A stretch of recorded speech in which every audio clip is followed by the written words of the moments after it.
Good to go. Let's try it. Okay. Hey, this is Gary Kaihara, and another episode of the Ben and Gary Show. But unfortunately, Ben's not here today, so he's actually in Baltimore celebrating his wife's birthday. So that's a good thing. But with me, joining me today is Rick Bishop, who is our lab ceramist. And he has been with the practice for 18 years now. And he is from the Finger Lakes region of New York. So, Rick, I'll tell you, why don't you just tell us a little bit about yourself? Doesn't have to be extensive, but okay. just, just the snippet, highlights a snippet. Yeah. All right, first of all, it's the Rick and Gary Show today. So I like the name of that.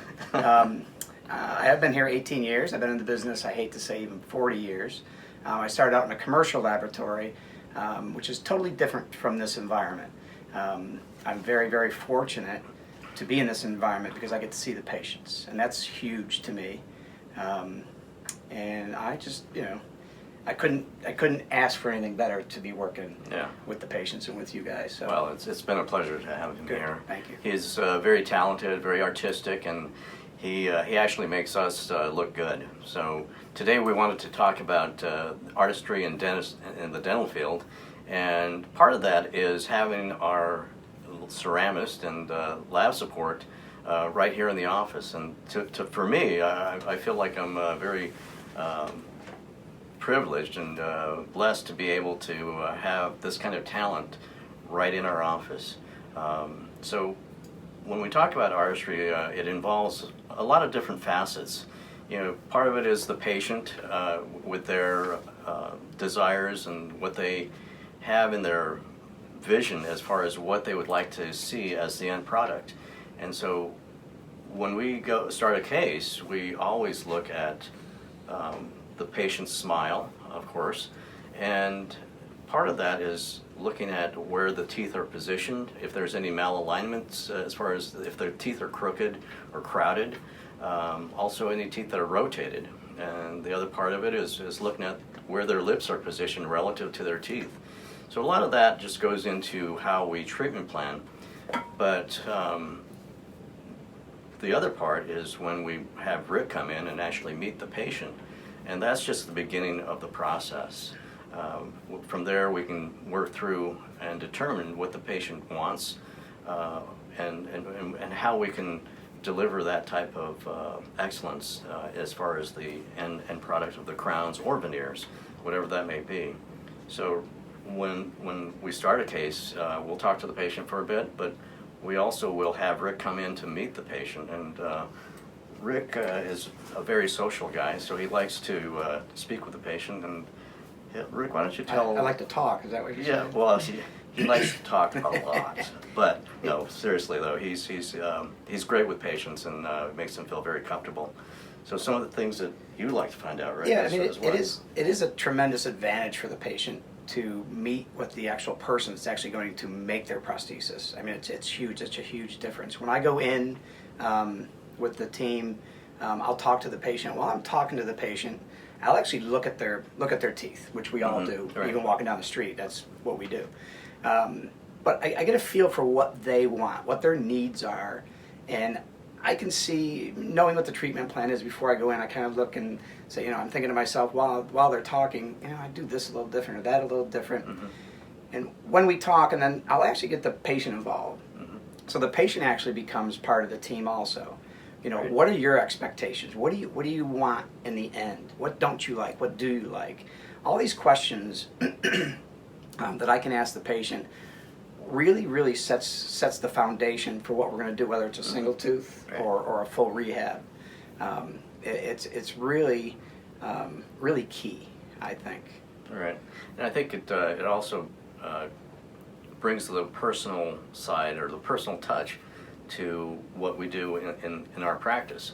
So having Rick come in, it gets, number one, the patient knows who he is, and they develop fairly long-term relationships, because oftentimes it's not just one crown that we're doing, it's several over the course of years. I mean, usually when I'm doing a single unit, a single crown, that's in the back and the shade is a little bit off and it just doesn't quite match our shade tabs, Rick will come in and he'll be able to deliver that personal touch and make it a very custom shade for that patient, so it blends in so beautifully with the rest of their teeth or crowns.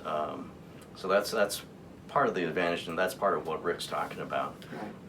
Right. And like Dr. Watkins alluded to in the last episode, there's shade guides. There's the Bible, they call it. This is the one that's been around for years and years and years.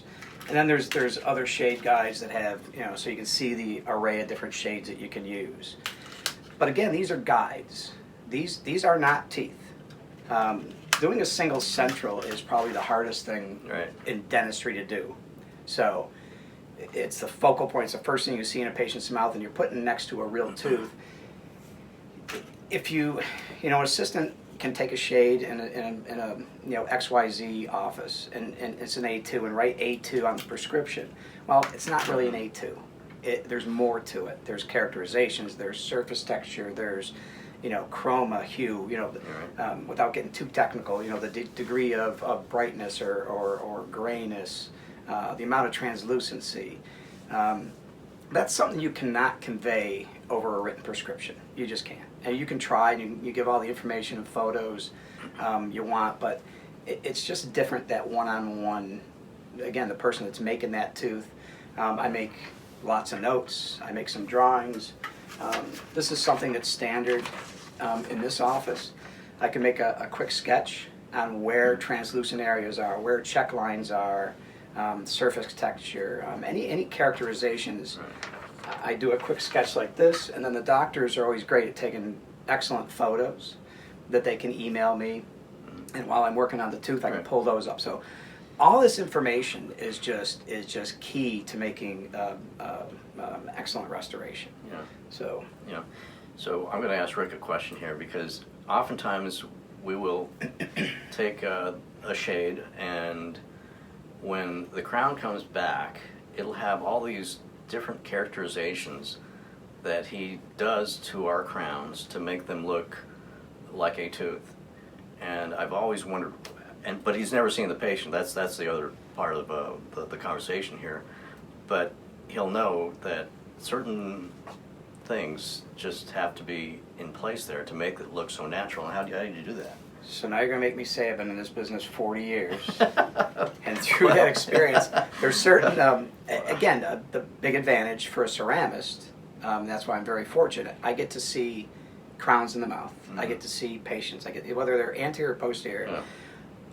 There's certain shades, like a darker shade has certain nuances to it, certain stains here and there that you just automatically know or an older patient has certain characteristics in their teeth, and you just put them in, and it just helps the teeth blend and make them look more natural. Again, you can put in an A4. That's fine. It will work great. Be able to chew on it, but we'd like to go beyond that. Again, we get back into the artistry of dentistry. So it's just kind of just experience. Mostly I wing it. Okay, so there you go. Thanks for answering that question. But part of the other facet is that when we go to deliver the crowns, the crown may need just a little subtle change. And with Rick here in the office, we can have him come back into the operatory and look at that crown, and he comes right back to the lab here, makes that change. And so the patient doesn't have to come back. Sometimes the contact may not be quite as tight as we'd like, and he can add the contact, and just a lot of different little things that make our practice more unique than the next person, their next office. So it's always nice to have that. I call it a luxury, but it's really a benefit for the patient to be able to not have to come back, and after with 15 minutes of extra time, Rick can do all those changes, and then we can deliver the crown the same day. So it's such an advantage, and it's really such a benefit for our patients. Now I know that people will have come up with very creative ways to hide their smiles, and sometimes it comes down to like putting their hands over their mouth or pursing their lips, but with the talent that we have here, it's just another reason that if you do want to change your smile, we've got the team here to take care of that. So I would just encourage anyone that's watching to, if there's something that they just don't like about their smile that's been bugging you for a while, please give us a call, because we would love to talk about it. And I know that Rick would do a super job for you. Thank you. No, so Appreciate you're it. welcome. But is there anything else we need to cover here? Just, I mean, as far as I know, I left a lot of stuff out. No, you did fine. You can come back next week. Okay, great.